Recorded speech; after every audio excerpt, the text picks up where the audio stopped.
Welcome to Glentress, the venue for our cross-country World Championships here in the Tweed Valley. Rolling green hills, lush forests, ample mountain bike trails, everything we love about Scotland. And here is a brand new cross-country race course. Very technical, some mega steep rock rolls, loamy climbs. It's going to be a very high-paced race and a very technical race, which we cannot wait to see our athletes tackle.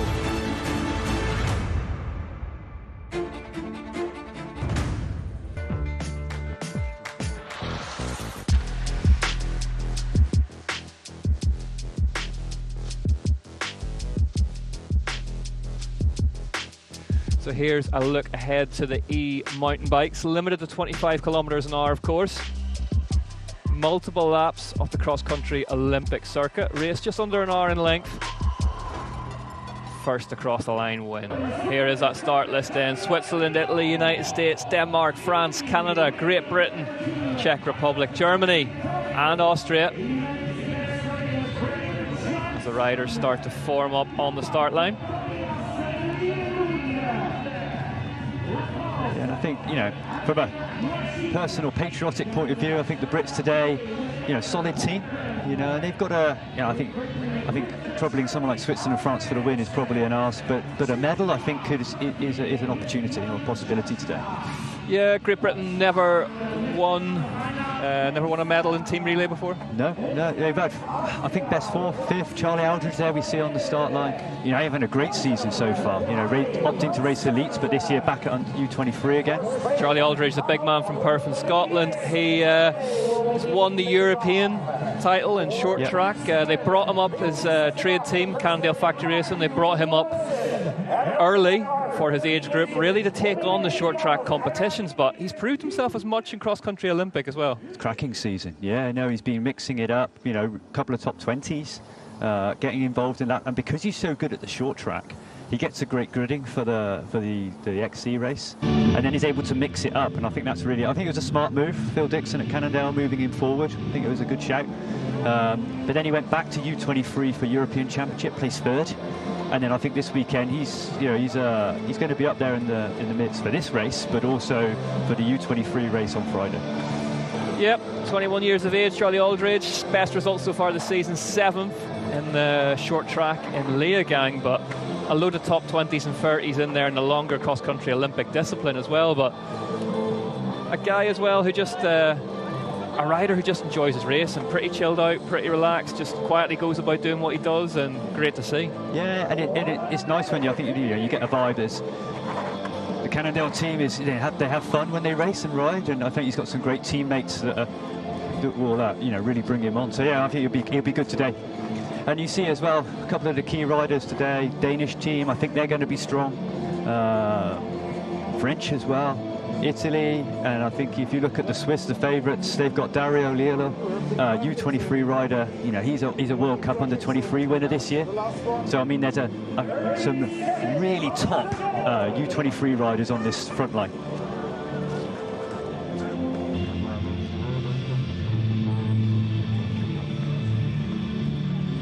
Here they are then, getting ready to go racing here at the UCI World Championships in Glasgow, Scotland. We're in Glentress Forest for the team relay, and they are under starters' orders. We're waiting for the lights to turn green, and green they go for Netic Star. As always, fewer riders perhaps than these guys are used to elbow, but France in the centre of your screen on the 5A bike. Adrian Boishy going well. So what are the tactics, Ollie, here? What rider do you send out first? I mean, I think a lot of the teams have been smart. You see Charlie Aldridge, U23, Adrian Boishy from France, U23, Dario Lillo, Switzerland, U23 as well. I think that's a good deal. That's a good one. That's probably going to be your second fastest rider of the race.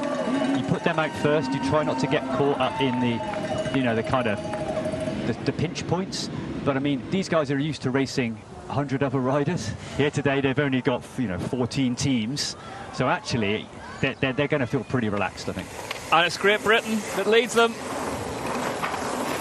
as they head down towards the left-hander. Bit flatter through that left, and then across the bridge and into the Glentress Trail Centre proper.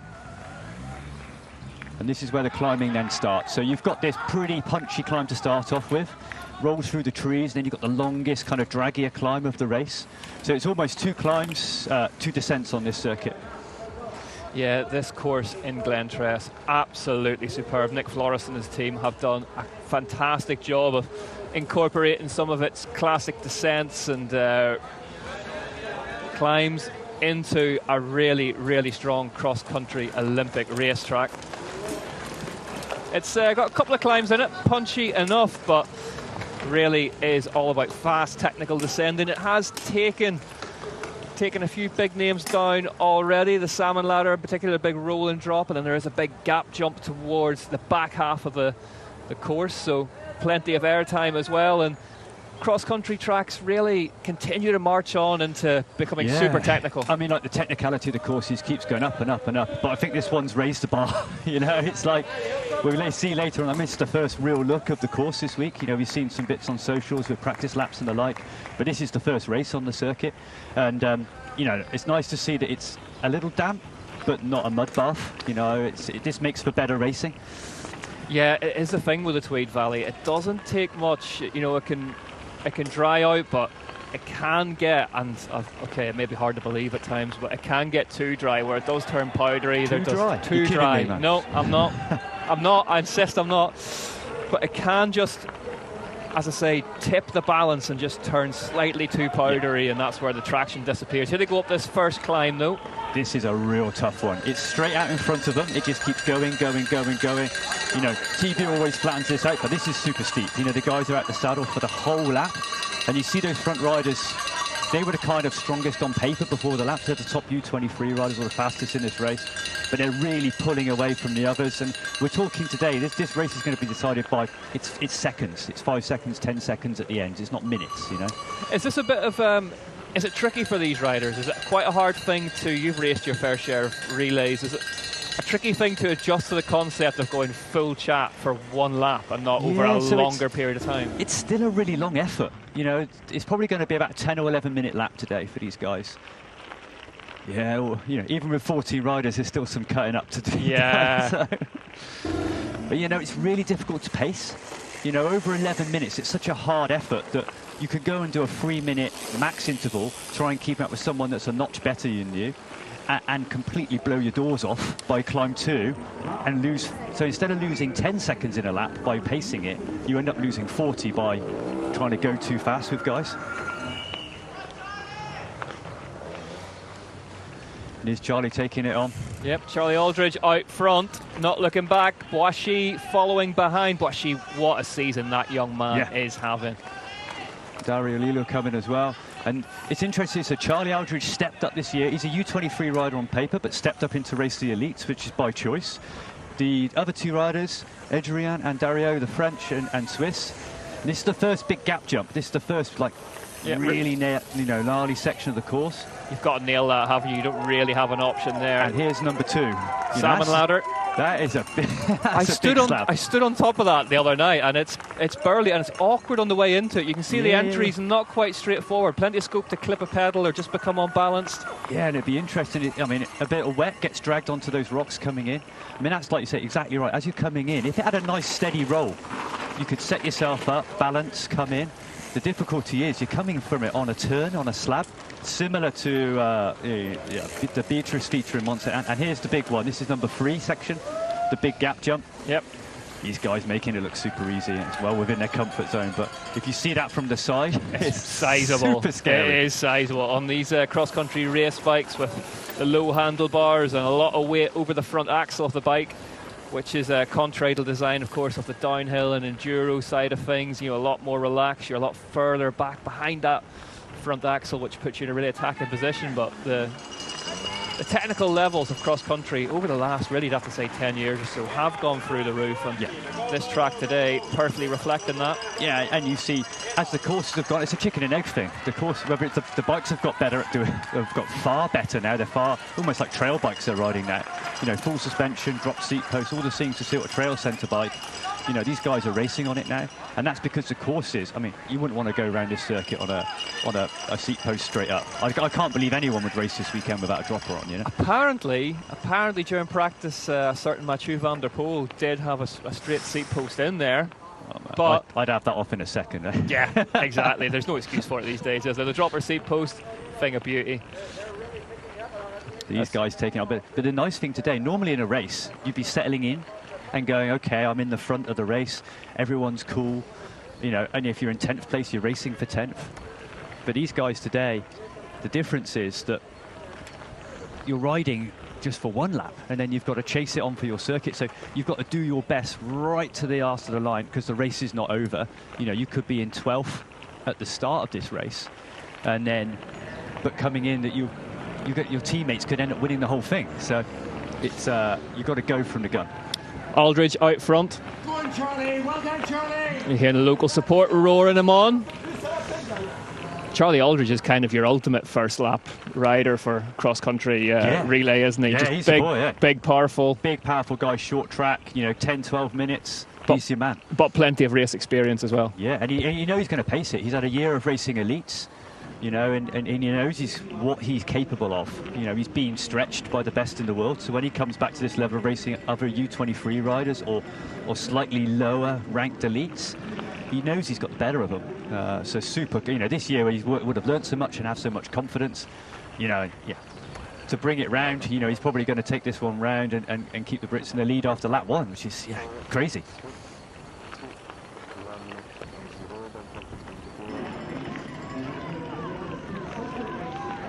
So it is Great Britain from France at the minute. Aldridge leads Boischy.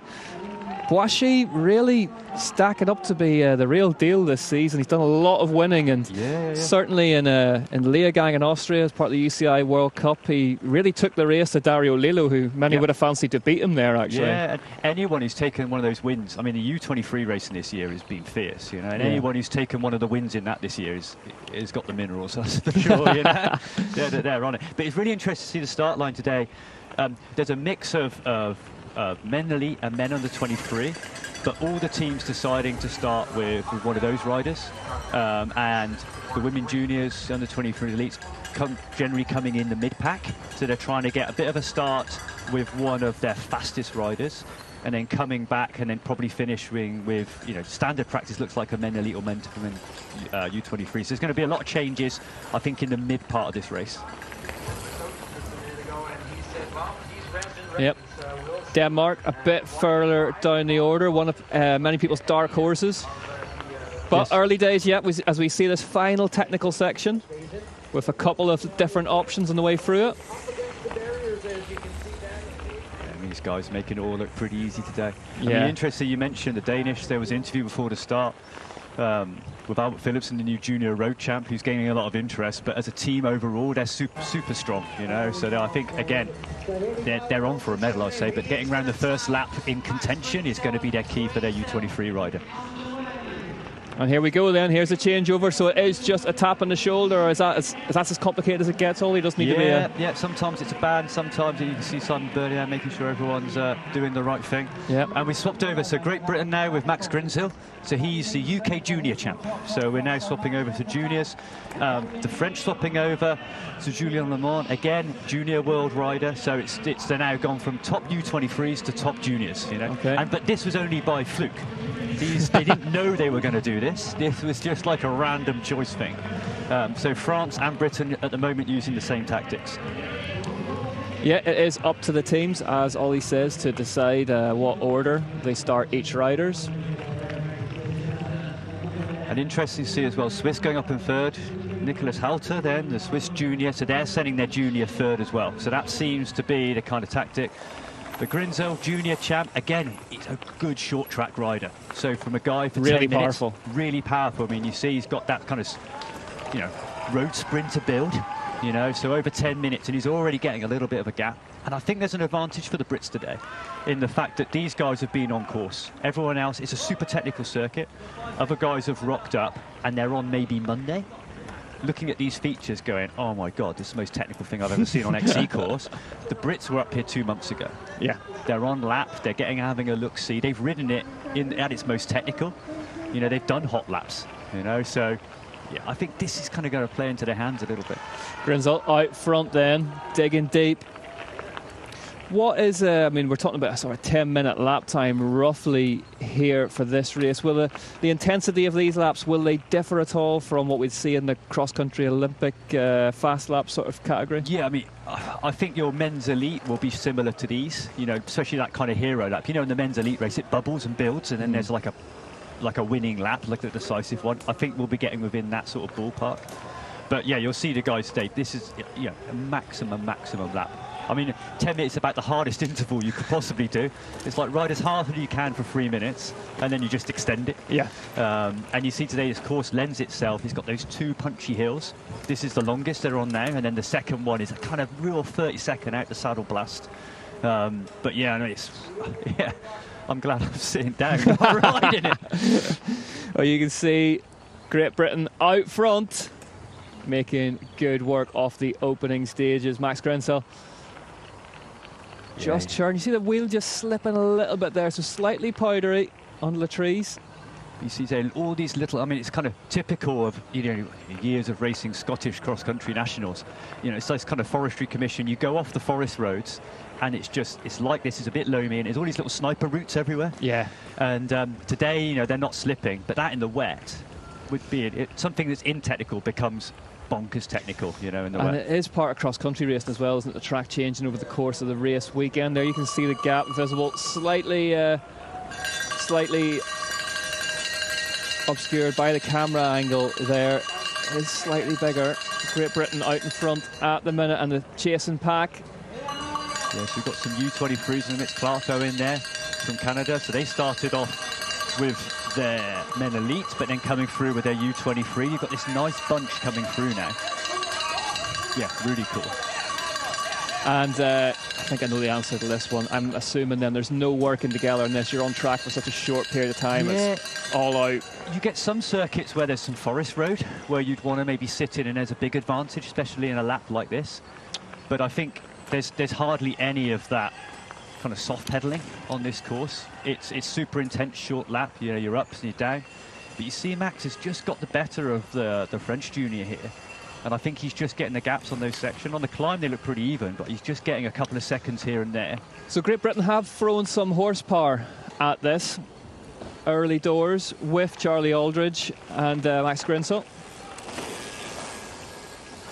And that will be a calculated tactical effort, you reckon? Yeah, 100%. And get a gap built and then try and manage it. And Albert Philipson, you know, guy at the moment. So he's just coming up through. It'd be interesting to see the gaps that, you know, he's a men's junior as well, similar to Max, the French rider out in front.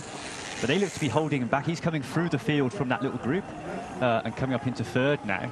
But I don't think he's closing the gap on the Brits at the moment. Yet another incredible multi-format, multi-discipline rider. It's just, it seems to be the way they're doing it nowadays, doesn't it? Yeah, I mean, it's, how cool is that? I mean, we started off where, you know, you don't go longer back ago, you had to do one discipline. I know we talk about it all the time at the moment, but this multi-discipline rider, the Pidcocks, the Van der Poel, the Philipson, you know, they're coming through now. You know, and let's go back to the first one, who's racing this week, Peter Sagan. Yeah, Peter Sagan. He was the first one. He was a junior world champion. And he will start the cross-country Olympic race later in the weekend. Yeah, it's a funny one, isn't it? Because, I mean, you know, we first started seeing these multidiscipline riders appear. Everybody talked quite sort of excitedly about how they'll burn themselves out, they'll have to miss events, and you know what? That's what they do now. They've become all right at that. It's, you know, if Tom Pidcock's not going to do this, he's going to focus on that, and they kind of pick and choose and leapfrog, and it works well. Yeah, when the riders first came through, your Wout van Aert and your Mathieu van der Poel, you say, oh, they're going to burn out. I mean, the guy's just won everything in the road. So if he burns out now, I think he'd be pretty cool. He'd be happy. Yep.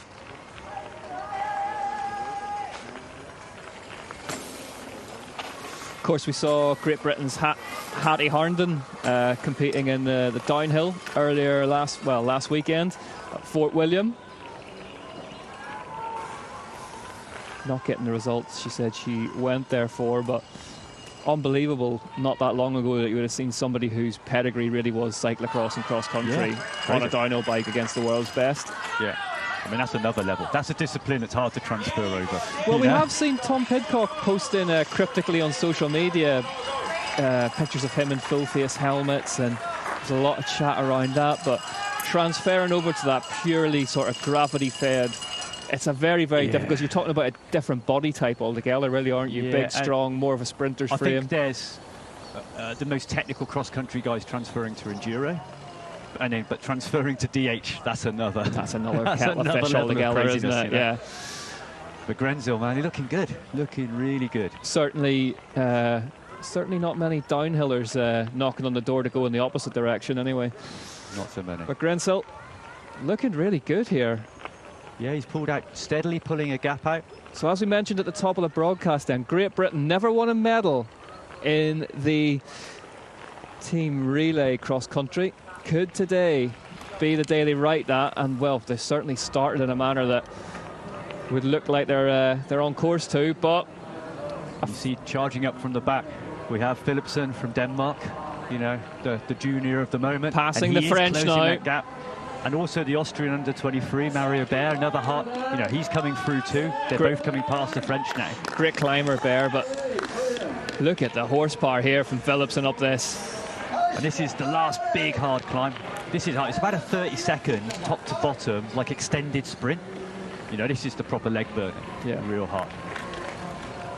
But that gap coming right down, it was 20 seconds or so at the start, back to 7 now, so it's... Yeah, winching them in. Philipsen has done an incredible second lap here for Denmark. And, just saw Grenzel, just a mistake there, just dabbing it off the bike and running, so maybe that is where some of that gap went. And this is it, you know, it's some lots, you know, you've got the big technical sections, but you've got the easy ones, and it's sometimes the easy one, flat gravel, you know, uphill bend. When you're really, really trying, these guys, you know, they look like they're in control, but in their brain, they're not quite thinking right, especially at the end of the lap now. Lactate is coming through out their ears, you know, and just trying to hold it together. What is it they say, most accidents happen close to home? This is true. You've turned your brain off a wee bit. But Grenzel, he's trying to make up for it. Done a great lap here. It has been a good lap. And he didn't lose too much time there, I don't think, by getting off him. A few seconds, but I mean, but a few seconds in this race, you could be critical. It is a big part of the cross-country racer's toolbox, that, isn't it, of evaluating quickly when it's just better to jump off the bike, run. Yeah, 100%. And you've got to know before. The key is it's about momentum. You know, it's keeping that momentum, and if you feel you're just starting to lose it, you're off. The worst thing is to stop dead, and then you kind of got feet out everywhere, bumbling around. That's when you know, a 2-second loss is a 10-second loss, you know? I'm familiar with that one. You see Grenzel just doubling up, but Philipsen still reeling him in. What a turn this is from the big Dane. So it'll be interesting to see who these two hand over to next. It's going to be... both swapping over to their female junior riders. So again, they're following the similar sort of tactics. And we're going to have an even head-to-head. So sometimes you get this, because of the running order, you get this massive discrepancy. So you get someone way out in front and then someone who's way behind has to come through. Whereas Denmark and the UK and France are running a similar strategy. So it's looking like more of an even head-to-head race at the moment, which at the moment Brits are doing pretty good. Yeah. Emily Carrick-Anderson coming up next for Great Britain. Yep, UK champ, having a great season already. So yeah, a strong rider. Brits have really put their... Philipsen down. Right, so that is all of a sudden a pig with a different snout. Philipsen just binned it within sight off the line and hobbling over now to his teammate. Makes the handoff, but he'd done so much hard work over the course of that lap, and he'd be disappointed with that, Ollie. Yeah, I mean, he went from nothing to 10 seconds. You know, he's worked so hard over that lap to close back 20, to then in one, like, flat gravel corner, lose 10. As you said, flat gravel turns are no respecter of reputations. Yeah, so Austria now moving up into second and going into Austria on that next lap coming through again. So we've got Alexandra Hamil, the male junior. So it could be, so you have Austria sending out the male junior versus Brits with female junior. So, not guaranteed, but more than likely we're going to see a little bit of a swap round. Yeah, Austria having a big season of mountain biking, especially in the gravity-fed downhill world. Valentina Hole, Andy Kolb doing the business there. Mona Mitterwallner. in the cross-country disciplines, but there is that crash, and yeah, just a flat turn. Yeah. Again, you just start to chill, you relax, and then boom. Yeah. It's happened to us all. Let's not criticise him too much. Times. Cool one to look at. France come in, good place. They held it together over the last 2 laps. Coming in, I think Liat fourth, Lorna Lecomte. Yep. So they're sending their female elite rider next. So you've got juniors. You've now got on course women elite, women juniors, men juniors. Yep, certainly all to play for. And this is, I guess, the beauty of the team relay. All of a sudden, it's Austria in control now. Yeah. And this is where it's super tough. So Emily Corrick-Anderson comes in first. She's going to do a great ride, but she's trying to keep up with the Austrian elite male, you know. So she's just super hard on the head, you know. And here, look, I mean, how cool is this? You've got, you know, world champion versus, you know, UK junior champion going head to head. But it's super tough. I mean, mentally, you know, you've got somebody, you know, 17 years old, maybe their first world championship, racing the best in the world. They come past them and they've just got to chill, almost forget about it. As a coach, you'd be like, just don't worry about it. It's cool. Yeah. Just ride your own race. But that's easier said than done. It's easier said than done when it's race day and the red mist is on. But Lecomte, one of many people's favourites to leave the Tweed Valley with one, if not more, UCI World Championship stripes added to her palmares. So this will be a close one between Lorna Lecomte, top female racer, and junior male. They're close, you know. If you look at the finishing times from both races, the juniors normally just shade it, but not by that much. And you see Emily Corrick-Anderson, yeah, really good effort at the moment. You know, she's holding good time. They certainly don't get any more local on the start list than Emily Corrick-Anderson today. Daughter of course, Crawford Carrick-Anderson, UK downhill legend. And there is Lorna Lecomte at the bottom of this climb, setting her sights on the lead of this race. The 23-year-old from Annecy. Good effort. And she's holding that gap, I think, and they're doing a good one. But this is the toughest climb we said before, that big, long straight. And the surface, it's not fast. It's, you know, it's a bit of a grind. It's a bit of a sapper. Oh, and this is a tough one now. Yeah, winching all the way to the top of this really spiky climb. The camera flattens it a lot there, but it's steep. And Emily Johnson from Canada coming through now. So she's under 23 rider for Canada. Coming through, good lap, bringing up for Canada. Always historically had, you know, pretty good relay. I think this year probably one of their weaker squads. But yeah, they've, you know. Yeah, 3 gold medals to the Canadian team's name in the relay.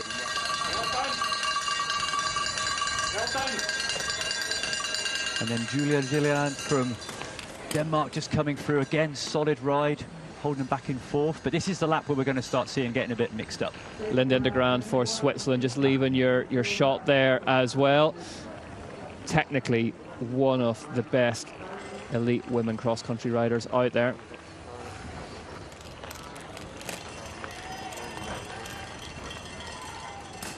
But the Austrians making a good fist of it out front at the time being.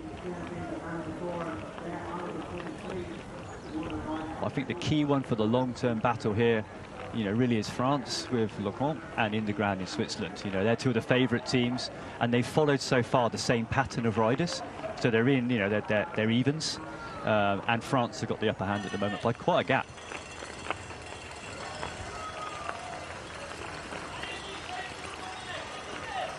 Yep, Lecomte, just an absolutely huge talent, and still so young as well. You do forget she is still only 23 years old. Oh, yeah. 4 wins at the first 4 races in 2021, locked up the UCI World Cup overall title for her that season.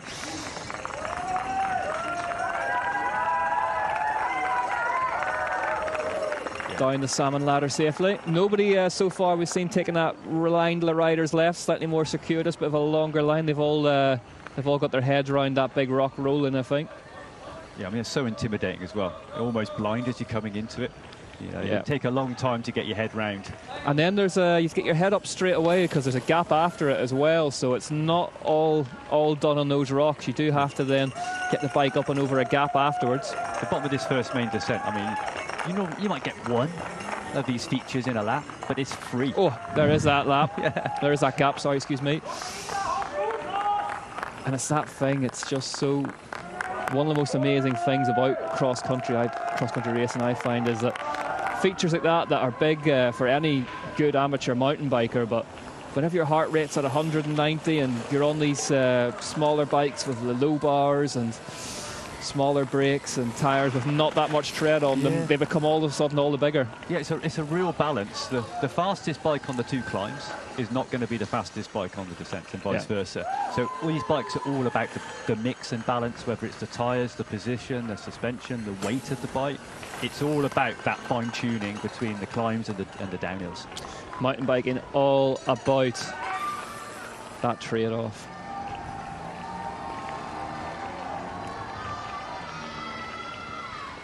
And Emily Johnson here, the Canadian U23 rider, you know, she's holding pace, doing a really good ride, you know, looking really strong technically, you know, carrying good speed.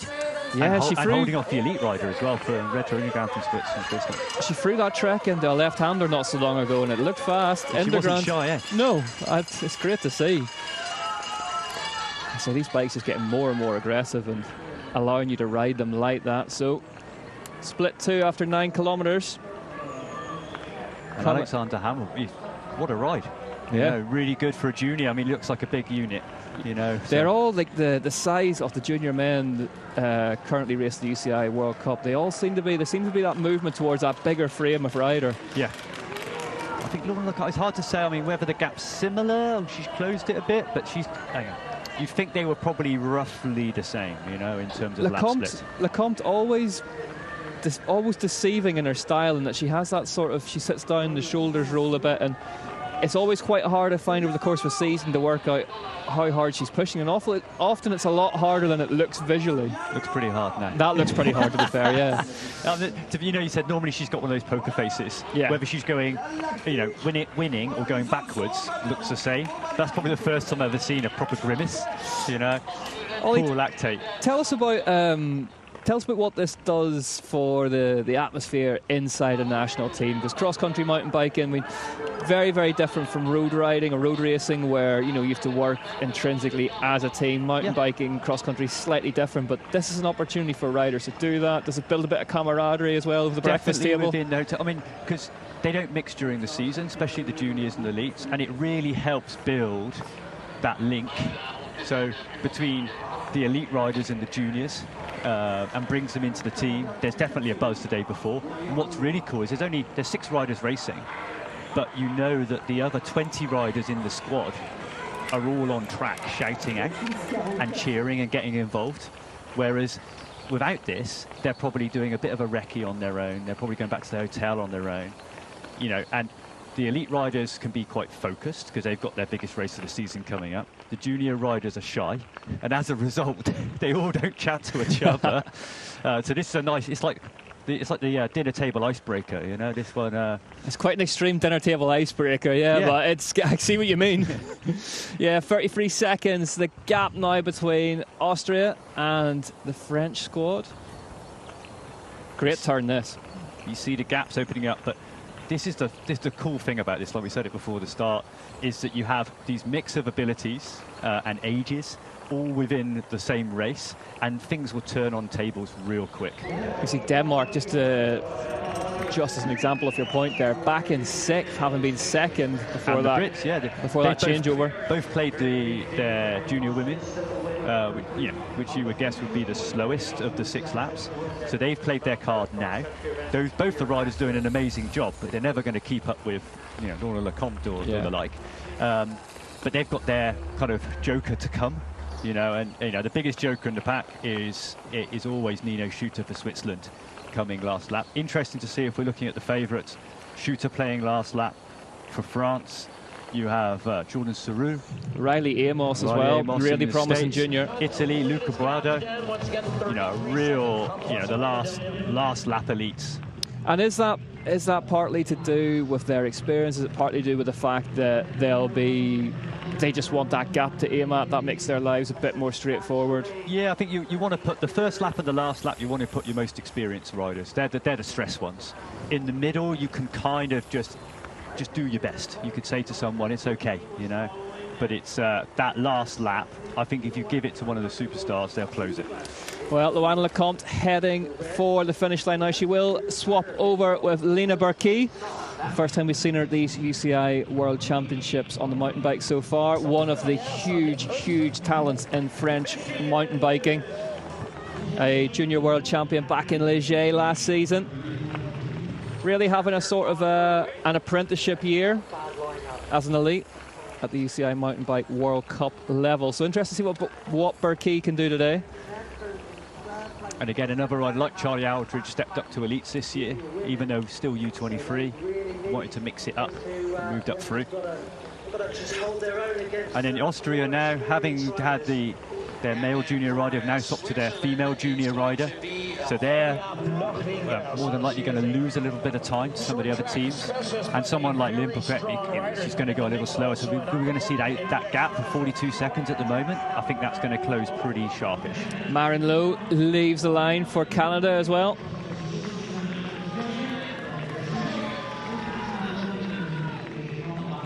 Ronja Blurtlinger. So again, female under 23. But a race winner. You know, she won a World Cup this year, or was second in a World Cup, second in the Euros as well this year. So, you know, she's rapid. Yeah, Blurtlinger, her season's kind of been blighted by Sophie Heavy Pettersson, who's just been absolutely unstoppable. Yeah. But a huge talent, Blurtlinger. But someone's having a relay. Perfect. Yeah, exactly.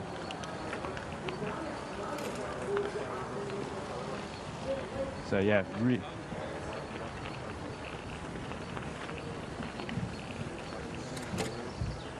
well, the bad news for Ronja Blurtlinger is that Sophie Heavy Pettersson is actually out on course at the minute, so that rivalry will be rejoined imminently.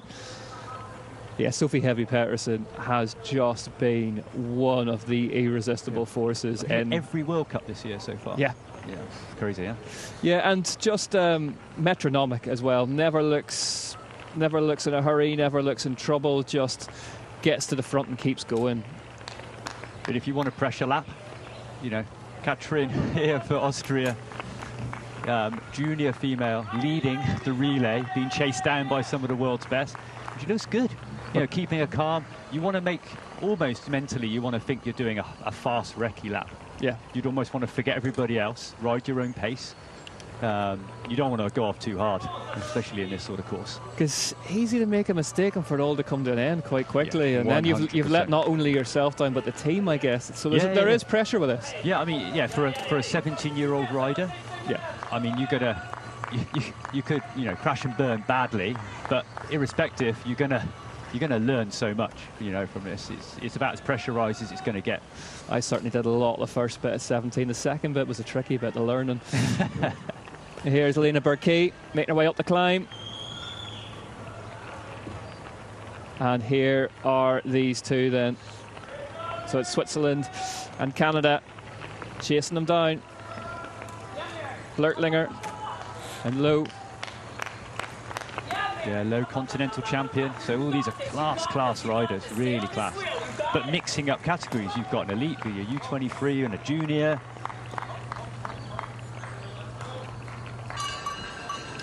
Burki on the climb now here at the UCI World Championships, Glasgow, Scotland. We are in Glentress in the Tweed Valley for the cross-country team relay. E-bike cross-country coming up later on this afternoon as well. And that's that gap just closing a little bit, but not loads. Not loads, no, 25 seconds in it at the minute. Austria back to France. Austrians having a good dig here in Scotland. So Austria out with their female junior, Katrin Ambach at the moment. The only thing they've used all their three male riders already. Okay. So they're leading at the moment, but you're thinking about France and Switzerland, who've got elite male riders left to go. They've got firepower in reserve. They've got a little bit of firepower for that last lap. A little bit of firepower. Nino Schurter. Interesting to see what Schurter will do. Well, across this whole weekend, really, just what a season he's having. He broke the wins record earlier in the year at home in Lenzerheide. Remember being in the booth for that one and sort of going, of course he was always going to do that here in Lenzerheide, where it matters most to him in front of a home crowd. And the celebrations, he ranked it right up there with the biggest wins of his career, that 34th UCI World Cup win. And it's one of those funny things. It's it's a number. Yeah. It's not the end. I think compared to Olympic Games and stuff. But I think as it goes on, it builds and builds and builds and becomes a real mission, I think, for these people. I think someone like Mark Cavendish on the road with his Tour stage wins. It's not a victory. It's just it's a historical number that sits on Wikipedia. But I think as time builds, it becomes massive. It's a legacy thing, isn't it? Massive, you sort of know that you'll watch the sport for, and especially I guess now with the advent of the more multi-discipline riders who aren't necessarily going to race every single UCI Mountain Bike World Cup for the rest of their careers. It looks all the more secure. Schurter just absolutely sensational, and the manner he won that race in Lenzerheide was just total obliteration of the field. Yeah, massive. Yeah, I mean, the guy's absolute machine. Complete enough machine, and it's 7 times world senior champion. The World Cups, it's just the length of that career. I think it's maybe most noticeable when you look at, we were talking earlier on about, he won in St. Dan on a 26-inch wheel hardtail. When you look at the bikes he's raced throughout his career and how much that's changed, it gives you a sense of the longevity of it. But here's Blurtlinger down the salmon ladder. Yeah, and his conditions perfect today. Yeah, it looks a little bit sticky, but not mud at all, not slippery on those rocks. If it was really muddy, that mud gets dragged onto those rock sections, and you're turning into that. That's where, and that's maybe there's been quite a few bumps and quite a few collarbones this week, and maybe that's because it was a little wetter in the week and coming in. The bike's a little more unbalanced. It has been absolutely at times bleak in the build-up to this race, but it's actually maybe done the track absolutely no harm at all. Getting a bit of moisture, allowing it to soak in and hold together. But the Tweed Valley in Scotland, one of the very best places on earth to ride your mountain bike.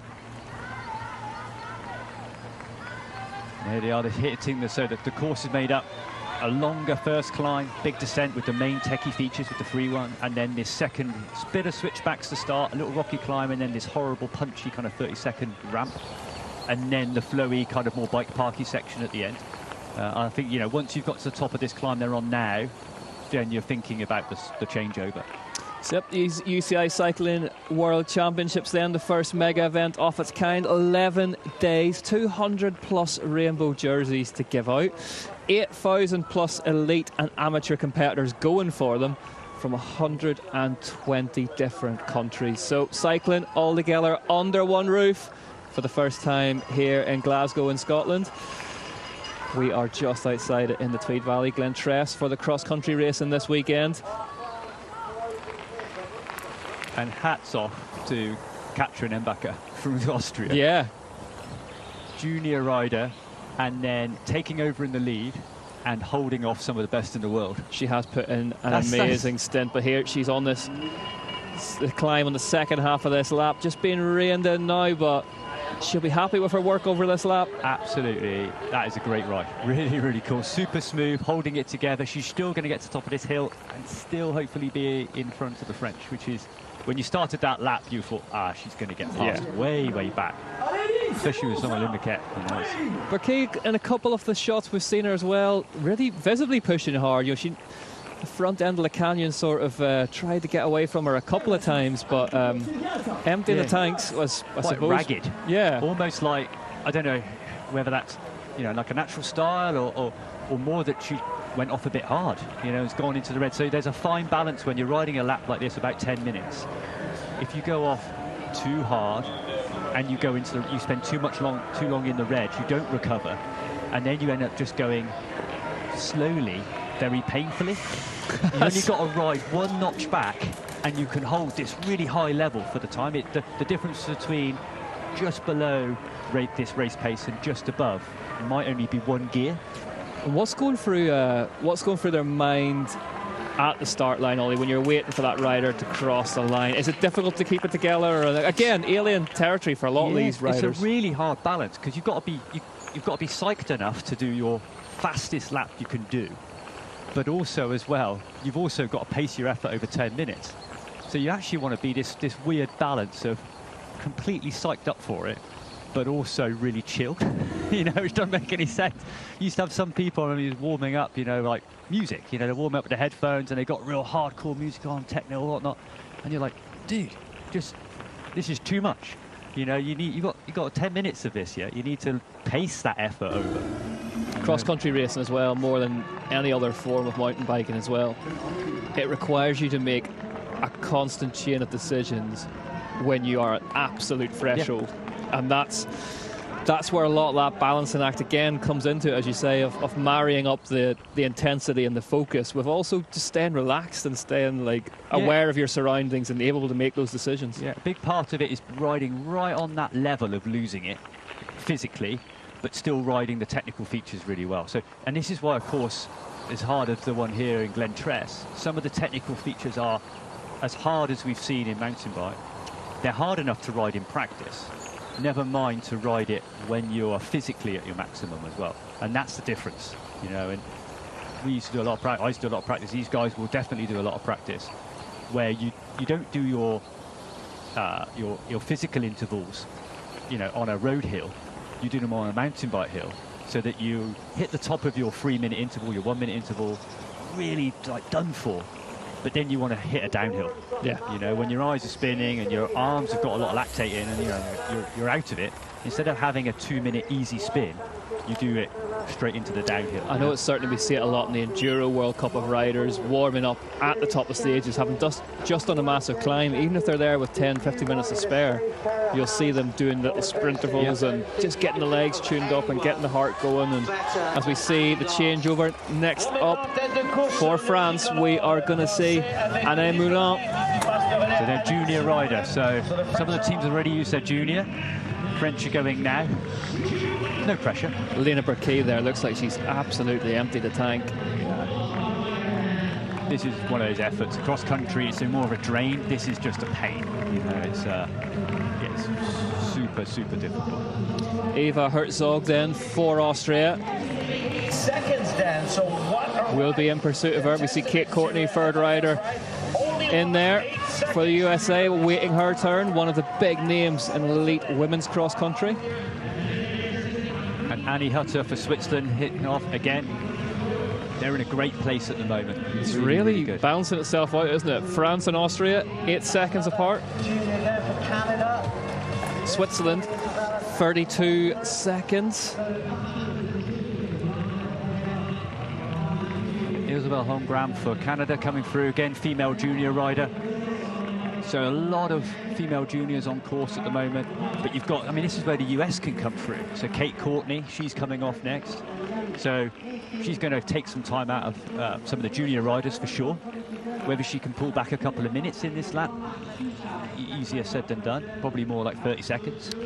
Yeah, the 27-year-old from San Francisco, Kate Courtney, heading out on course very, very shortly. Certainly, in terms of physical conditioning, somebody who is really, really at the pinnacle of the training regimens and physical prep side of cross-country racing.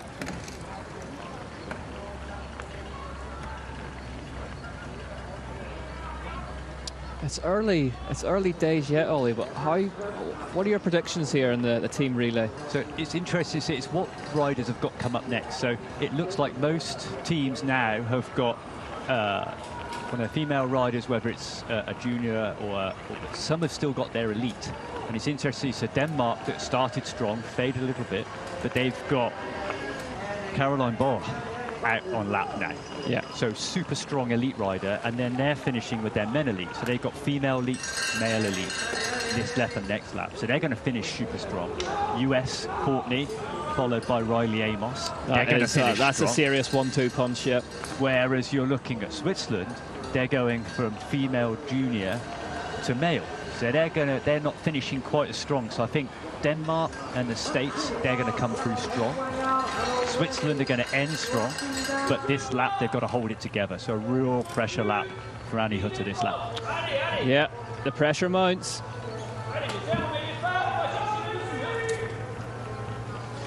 And they'll know that as well, won't they? They'll look at that starting order and see who's lined up beside them and go.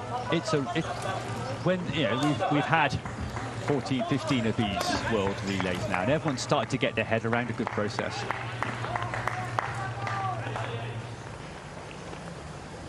Well, France lead the way, just ahead of Austria here at the cross-country team relay UCI World Championships.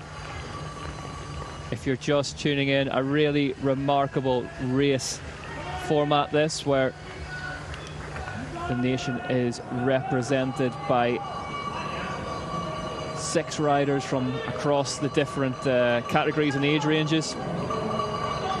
A lap each, and it's up to them as to who goes when. And here we've got 2 juniors going head-to-head. The Austrians just making the pass now with Eva from Austria coming through. Austria into the lead of this one on lap 5 out of 6. Yeah, they've been doing a great race so far.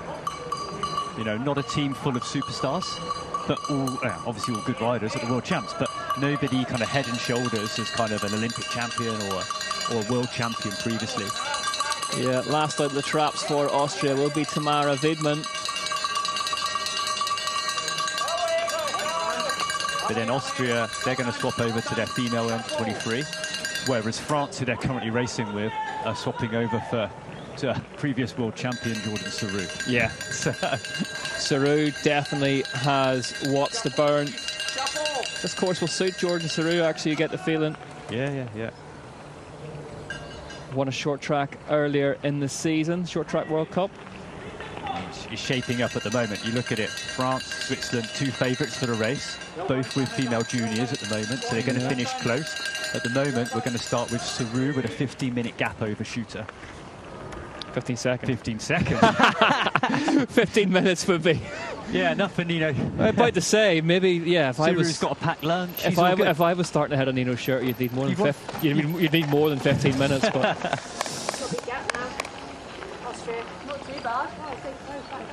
yeah, Austria just teasing things out ahead of the French.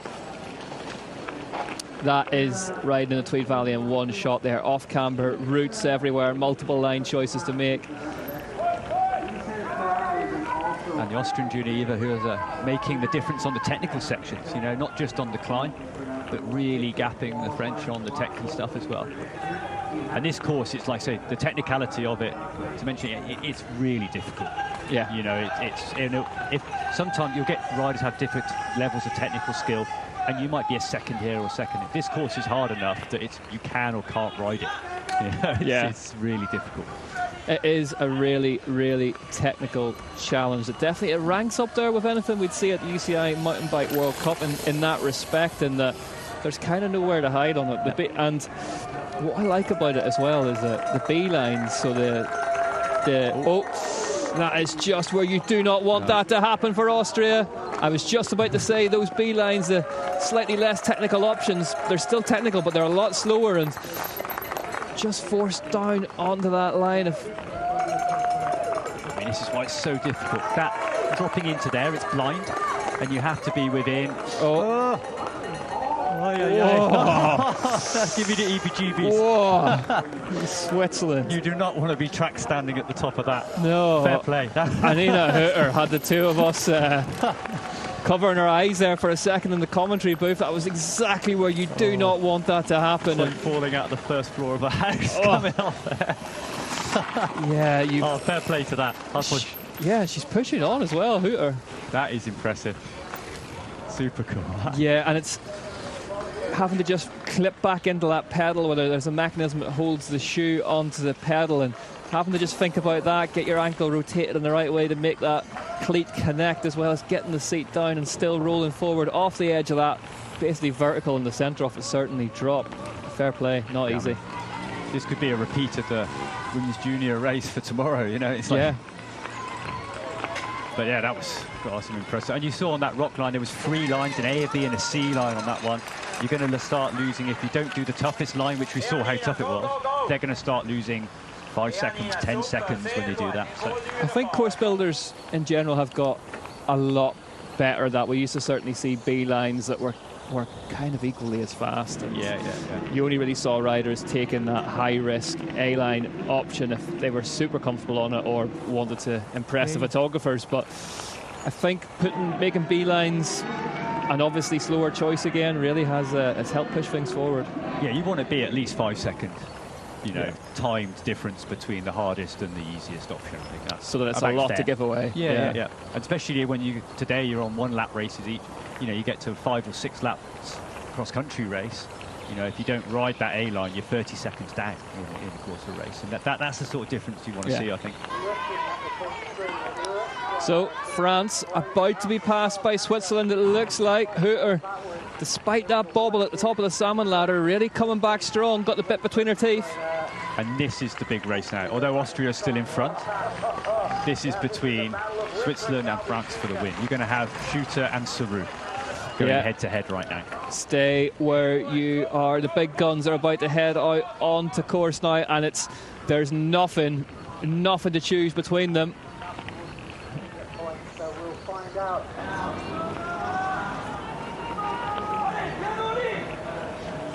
To be honest with you, I think they could leave Amina Hooter out there by herself. She's really scything through this field, making a huge turn for Switzerland. And Anna Moulin from France, you've just got to get the bungee cord out, get it on the Swiss seat post, and just hang in there for dear life. You know, this is for the gold medal. You know, in a normal cross-country race, you'd be like, oh, it'd be all right, I've got the whole race, I'll back off a bit. She's done well as well. Looks like she has managed to attach herself to the back of the Swiss bike in front of her. But we saw as well, Anna Hooter on the descent, you know, just that bit of a gap she needs. 1 second on this corner, 1 second there. And riding that rock slab, you know, to pause on the top of there, compose yourself and then drop in. That's brave. Yeah, no, I wouldn't fancy it. I'd be on the B line at the start, mate. She just absolutely railed around that left-hander as well, Hooter. So certainly charging now, the Swiss rider.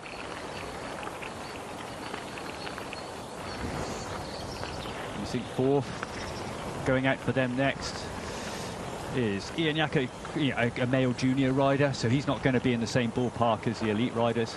So we are really seeing this shaping up to what looks to be a duel between Switzerland and France for the gold medal, as we get ready to see Nino Schurter versus Jordan Saru. But the Swiss rider just gapping the French nicely at the minute. That will help Schurter's cause. Yeah, that few second head start, it just stops Saru getting into the race. Yeah. You know, if Nino, if it was the other way around. There he is, our first glimpse of him. Well, how does that feel if you're... That was Jordan basically Saru. a fist pump that just said, I'm going to smash you. Yeah. He doesn't come here to make up the numbers shorter. And some riders, especially at his stature, they kind of go, you know, the relay's a bit beneath me almost, you know, but he loves it. Here we are, Swiss into the lead then. If Nino Schurter wanted a launch pad, doesn't get much better than this. So on a number of occasions, you've had to see Nino come from behind to start this last lap. And that's kind of what they would expect, to give it to the best guy in the world with a gap. It's on a plate at the minute, you'd have to think. Anna Moulin, it looks like she looks like a spent force a wee bit. That elastic has snapped, and there is. You can visibly see how much of a head start Schurter is going to have ahead of Saru, and a horrible one for Saru, because you've just got to stand there and wait, haven't you? And you know you're giving, 10, 15 seconds it's going to be at the line. I mean, it's like, you kind of, well, without being too negative, you're going to hold it together for silver. Yeah, it's going to be an absolutely huge performance from Jordan Saru if he can overturn this deficit as we head into the last lap. You can see the start-finish line there at the top of your screens. And once they hit that, it's going to be over to Schurter versus Saru And that will decide the gold medal here at the UCI World Championships Glasgow in the cross-country team relay. Here we go, Nino Schurter gets the handoff. Nino Schurter launches. It's the first we've seen of him on the track here in Glentress. When can Saru go? We wait, we wait. Saru is launched now. Here we go. Ollie, talk us through this one. As I get across to the Austrian and use them as a lily pad to try and look at him go. You just never quite know, though. You know, it's not done. You don't know, what training they did yesterday. Well, we saw the Worlds last year in Leger. Schurter did have a crash in the middle of the race. And it's one lap. You know, you could go off now, and Nino could be going, my legs don't quite feel mega. You know, so these guys, Jordan Saru is world class. You know, Nino is the best in the world. So wait for Nino Schurter to come over the crest here. Heading down into the right-hander before being spat into that awkward left. Plenty of roots, plenty of chatter. On that Scott bike. Scott Spark that he really has. We talked about how technical cross-country bikes and how good at descending they are now. It's largely thanks to the efforts of this man. He really brought that style of riding to the fore. It's kind of cool just seeing him do a one-lap smash. This is it. This is it. This is this is the qualifying lap really of mountain biking, isn't it? This is the one-lap smash. This is what can he do. Saru, be interested to see a split just to see sort of what he has to do on the BMC bike to rein in. And he'll be able to see Schurter now. Yeah, you can just watch how he just picks his line, carries speed, and what he's got is this acceleration and surges out of the corners. It's just full gas, little surges and sprints the whole time, and it's all about that momentum. You know, he hits a switchback and then boom, straight up to speed. I think again. we're going to see the style of riding here from Nino Schurter that we saw in Lenzerheide, where he really just he got to the front of the race, and then any time we saw him a camera shot, it was like he was attacking on maximum attack that one corner or that one route section or that one, and he just went for a PB in absolutely every inch of the track. Cool race going on for bronze. I think the Austrians are going to get smashed, unfortunately.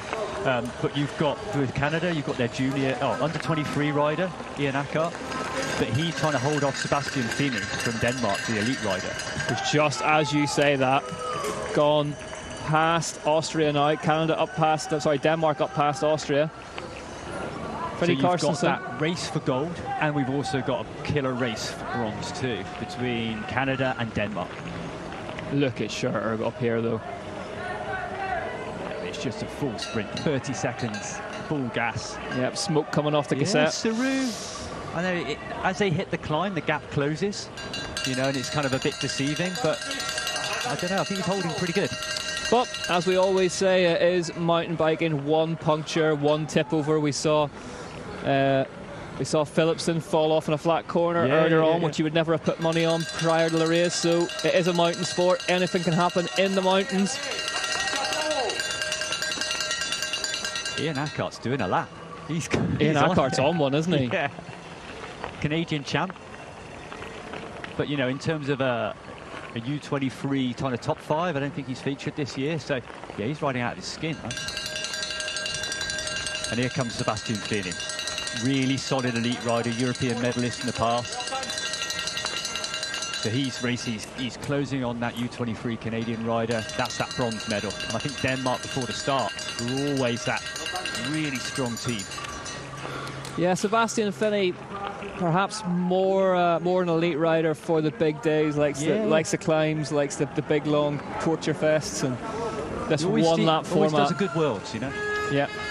And you do get that, don't you? You do get some riders who can just find that little extra level for Worlds. Yeah, they like that bit of extra prep mentally. They can narrow themselves in. They like the taper. They like the peak of training and the taper ready for it. So, but these guys, super smooth, carrying speed.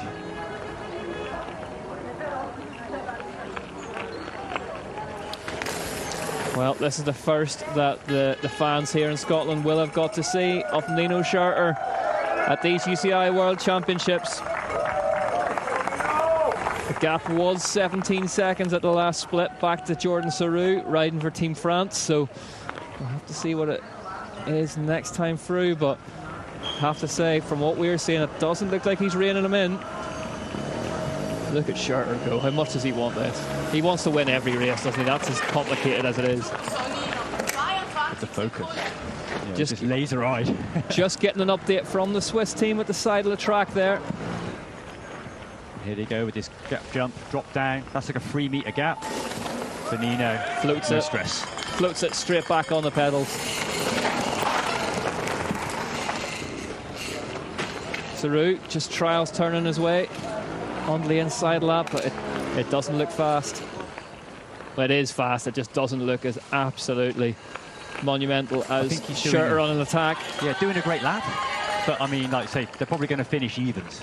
Yeah. You know, you kind of put that. Canada in the bronze medal position at the minute. Yeah, this kid's cool. Yeah, he's riding smooth, riding fast. Yeah, Ian Acker. Doing a great lap. Technically really smooth. Looked faster than Sarrou around that corner. He did actually. Sarrou looked like he made heavy work of that. Oh, foot out, flat out. That's how hard Acker is pushing. When you have to unclip that inside foot and just hover it over the ground just in case the front wheel lets go on you.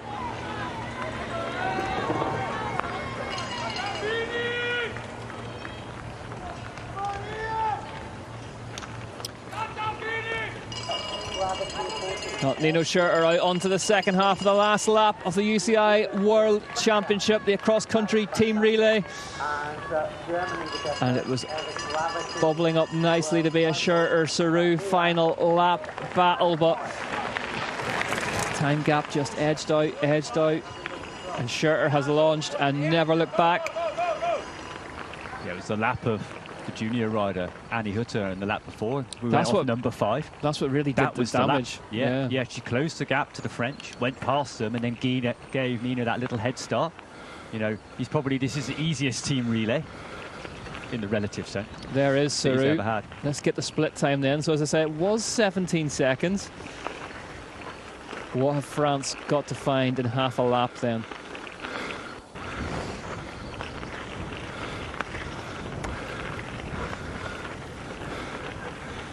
Looking pretty evens, right?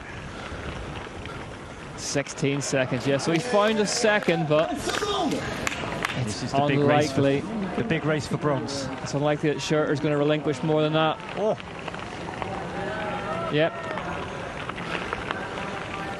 So we've got Ian Acker, Canadian, under 23 rider, versus the Danish Sebastian Finney, elite rider.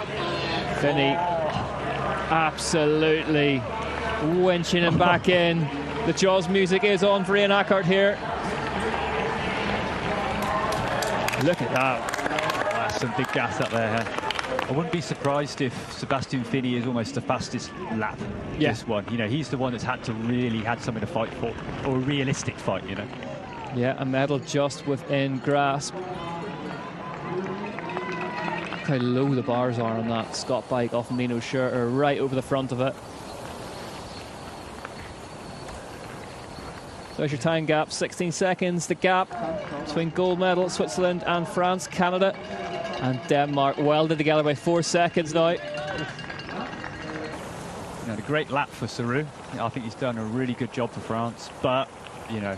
Tall order. Yeah, when you give Nino 16 seconds at the start line, you know.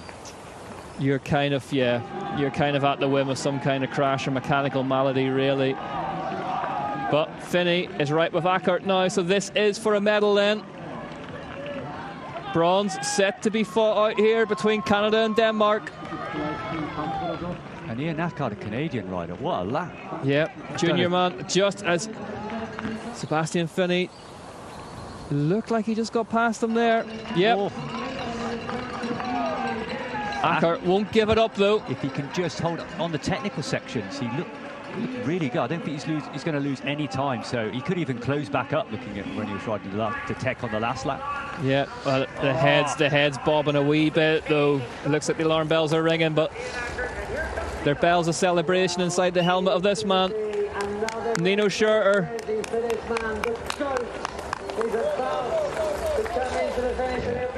10 times a UCI world champion already. In cross country, Nino Schurter looks over his shoulder and celebrates, crossing the line. Switzerland have the gold medal at the UCI World Championships for the cross country team relay. Nino Schurter getting the job done, and in some style opens his account for the cross country mountain bike world championships. There is Jordan Sarrou crossing the line, second place for Team France. Just couldn't overturn that margin right at the end. And look what it means to the Swiss team.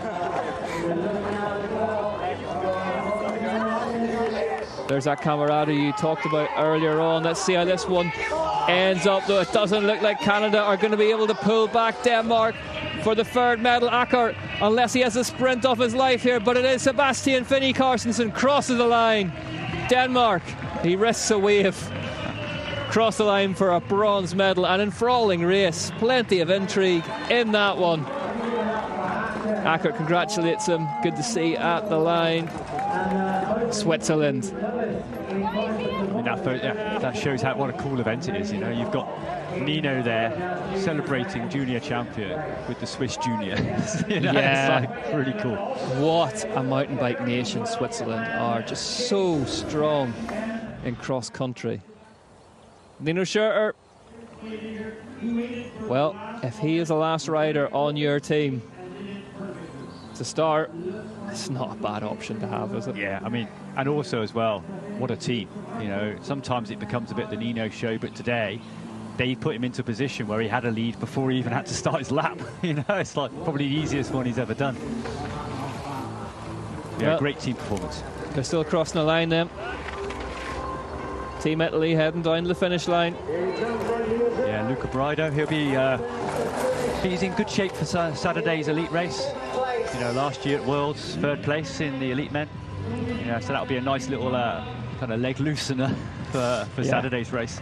Yeah, a good sight of the team relay, I guess, as well. You get to see what a lap of the track here in Glentress at full combat speed actually looks and feels like. But then you think this week you've got quite a busy patch. So elite riders they had, you know, you've got Recce, that takes a bit out of you. Then they had the relay. It's only a lap, but by the time you've done the warm-up, the lap, the warm-down, it's quite a mission.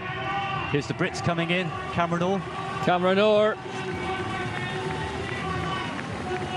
Sprint into the line to fend off Team Germany. Cameron Orr across the line. Great Britain 6th, we mentioned. No medal in team relay. Their hunt goes on.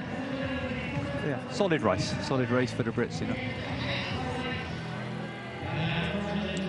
What a superb UCI World Championship. He brings him in ahead of Germany. What a superb UCI World Championship team relay cross-country mountain bike race that was then. Italy 2 minutes back, Great Britain 2.5 back, Germany 2:36, United States 2:39. So the Austrians, well, there you have it, 3 minutes back after leading so early on.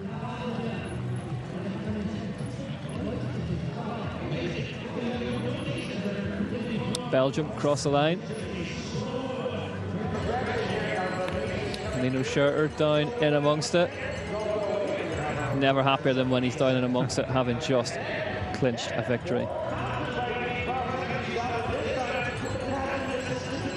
Yeah, for the elite riders, men and women, obviously the main race for them on Saturday, but then they've got to step up tomorrow with short track, so relay to short track, which is Speaking of short track, there is the outgoing UCI World Champion from that discipline, Sam Gaze, crossing the line. We'll see him in action. Won that title back in Léger last season in France. Man he beat in that race, Christopher Blevins, sadly not starting.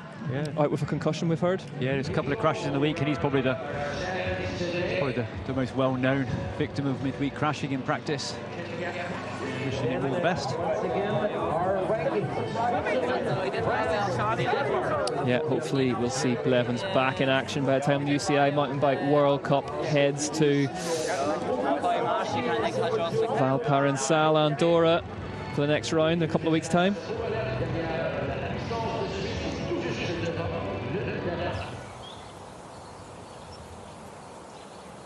Riders still on course.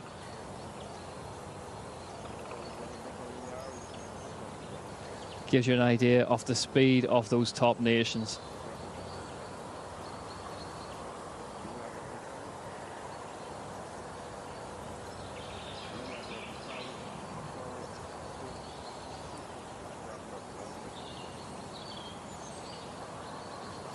Oh, plenty more racing here from Glen Tress ahead of us today. The e-bike cross country, women's and men's races to come.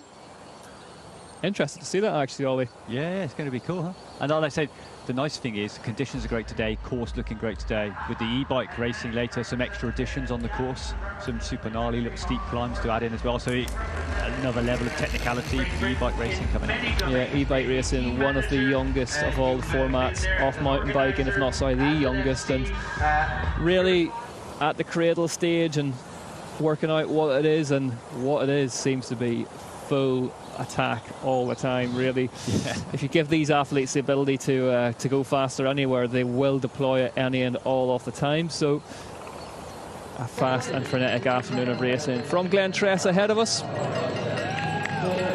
as we see Team Mexico heading down towards the line. Get ready, people.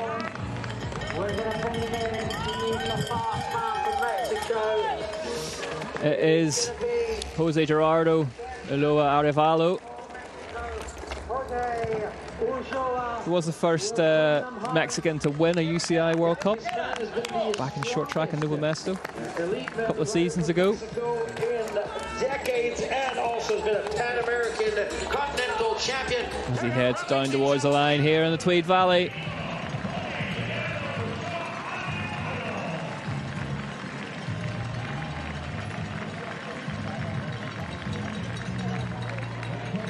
Today as well, we've also seen how tough the circuit is, you know, and it's not the hilliest. What a good start! What good start in the world. What's Nino?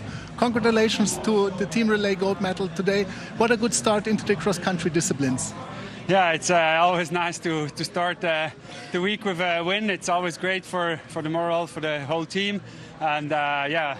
I just had to finish what they started. They did an excellent job ahead of me, and I just had to bring it home. And it's really cool to start a week like this, yeah.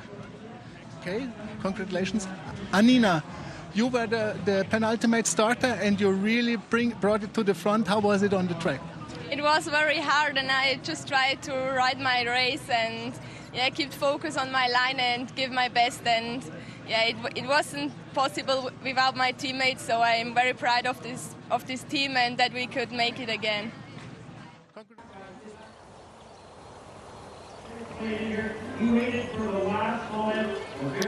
Well, Team Switzerland cashing out with a gold medal here in the Tweed Valley in the UCI Cycling World Championships from Glasgow, Scotland.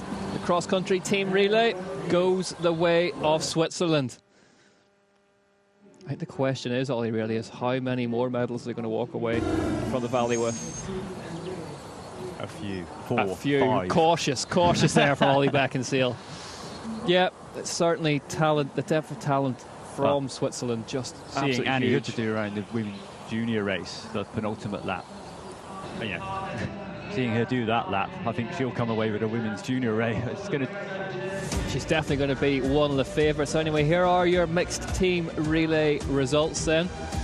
France 9 seconds behind the winner, Switzerland. Denmark 41 seconds back. Canada just a second on the line. Italy round out the top 5, then Great Britain, Germany, United States, Austria and Belgium. Behind them, New Zealand, the Czech Republic, Mexico, Spain.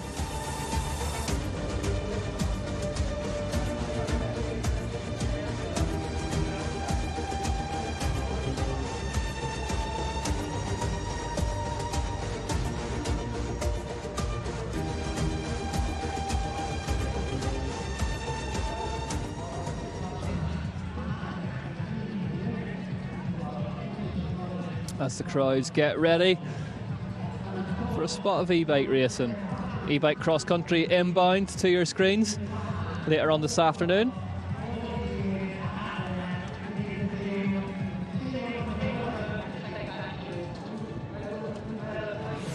Here is how that race then leaves the cycling medal table. Great Britain top of the heap, 17 gold medals to the good. United States of America, Netherlands, France, Germany behind them, but all these sizable gap between Great Britain and the USA there. Yeah, and I think it'd be interesting to see if, obviously on the cross-country side this weekend, Brits can get a medal to add to that tally. I think that would be, well, not a medal, a win in one of the disciplines. I think a couple of medals, I think that would be a great achievement. But we got some real favourites later on, Tom Pidcock in the men's, Charlie Aldridge, men's under 23, Evie Richards, women's elite. Well, let's head down there now to find out what the Danes fought. How did that feel to race with your teammates on such a technical course here in Scotland? It was a super nice race. Yeah, it's always nice to do the relay with the nation. You guys had a great format and you definitely got faster and faster and faster. Now, were you nervous? Were you excited to take on your lap? Yeah, of course you're a little bit nervous. All the team is the pressure is put on your shoulders, but that's also one of the fun parts of it because you're racing as a team. So yeah. Awesome, guys. Third place. Congratulations. Thank you. Thank you. Well done, team.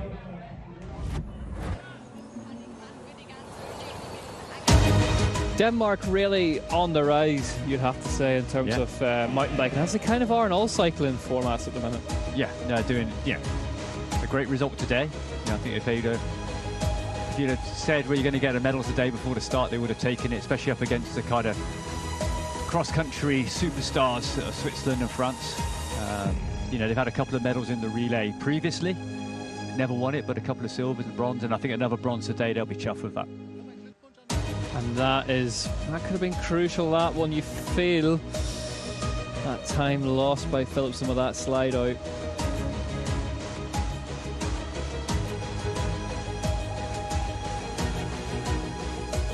That's that turning point when you started to see the Austrian junior versus Lecomte, one of the best elite riders in the world. It's that midpoint where we saw the tables changing. Lecomte really, she was a sledgehammer in the midpoint of this race, wasn't she? Yeah. But what a ride this was. Nina Hooter. Yeah, for me, I think that was the ride of the race. Yeah. To close the gap, come past the other junior riders that had a decent gap at the start and then hand over to Nino, so he didn't have to get into a fight or a tussle with Sarib. It was the perfect launch pad, wasn't it? 100%. Here we're seeing Finney doing well to get that medal for Denmark as well. It's easy to forget that the junior men's UCI Mountain Bike World Cup lap times pretty much identical to the elite men's as well. So not an easy feat. Yeah, the Canadian rider put in a good effort and a good fight. Yeah, but ultimately, Sebastian Finney, he's a class act. He is a class act. Yeah, been around for a few years now, Finney. There they are, gold medalists, Team Switzerland.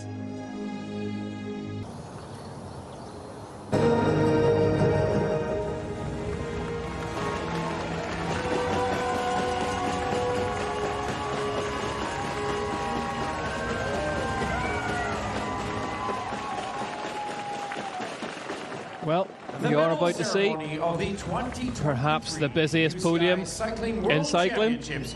Cross-country mixed team relay. Cérémonie protocolaire des championnats du monde de cyclisme. Fans are waiting patiently for us to assemble. 2023. Cast of thousands on the podium. Relais mixte par équipe. Team Switzerland, Team France, and Team Denmark all ready to go.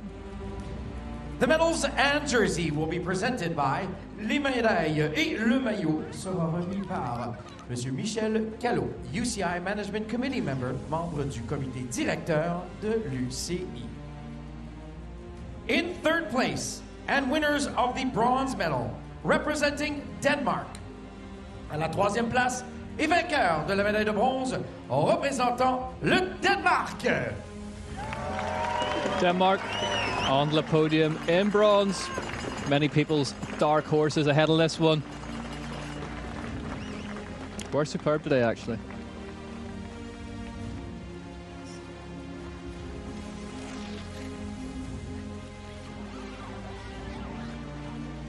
For Team Denmark, Tobias Lillelund, Albert Philipsen, Julie Lillelund, Sophie Hebu Pedersen, Caroline Boy, and Sebastian Fini Carstensen.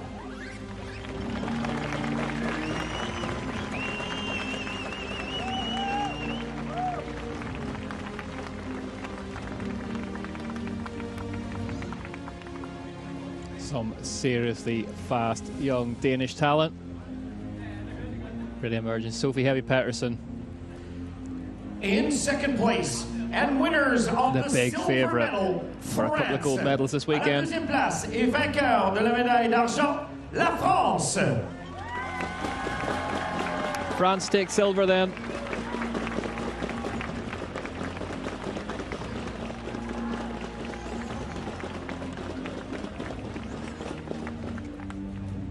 Pour l'équipe de France, Adrien Boissy, Julien Aymon, Loana Lecomte, Lynn Burquier, Anaïs Moulin et Jordan Sarrou.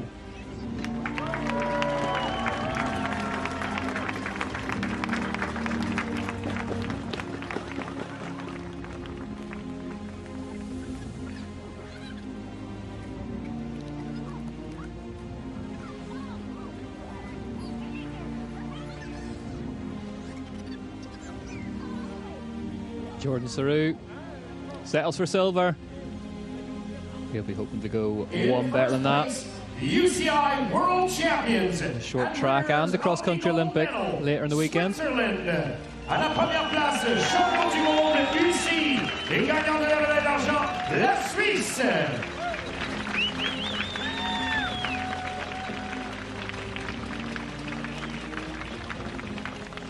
For Team Switzerland, Minu Scherter hiding at the back there. Nicolas Halter, Linda Indergand, Ronja Blochinger, Anina Hutter, and Nino Scherter.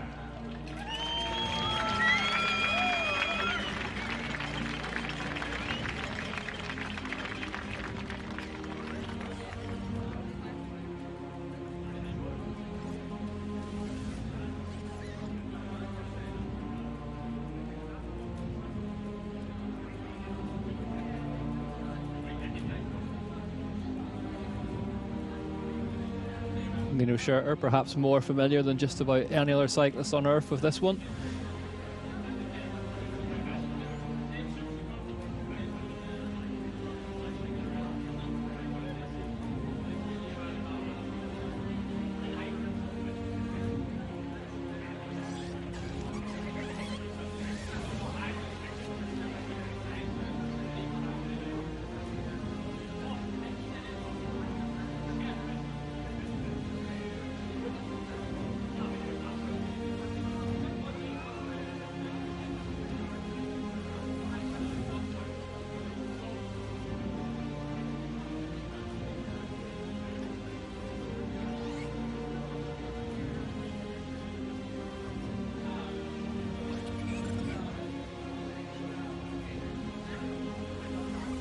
As the gold medals are handed out.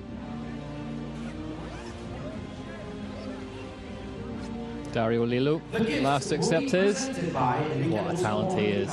John Curry, Director, Director, Scottish Borders Council.